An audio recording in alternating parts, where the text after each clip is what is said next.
אמיל בורל, בספר שלו Probabilities in Life, הוא כותב שהסיכוי הסטטיסטי, נקרא לזה, הבלתי אפשרי לגמרי, הוא 1 בחזקת מינוס 50.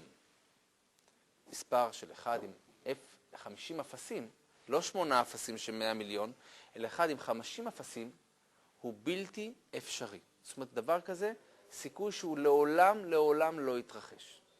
זה 1 עם 50 אפסים. תבינו מה הסיכוי הסטטיסטי בצורה אקראית שתא חי אחד ייווצר במקרה. בתא חי אחד יש לו בערך 2,000 אנזימים ספציפיים. פרד הויל, איתנו סר פרד הויל, חתן פרס נובל, עשה מחקר וניסה לברר מה הסיכוי הסטטיסטי שתא אחד אכן יכול להיווצר במקרה. אז אני חוזר. 1 ל-100 מיליון זה 1 עם 8 אפסים. 1 עם 50 אפסים זה בלתי אפשרי, אבל הסיכוי להיווצרות תא חי אחד במקרה הוא מספר כל כך אגדי שזה 1 עם 40,000 אפסים. 1 עם 40,000 אפסים. 10 בחזקת מינוס 40. רבותיי, שמעתם כזה מספר פעם? זאת אומרת, זה 40,000 אפסים?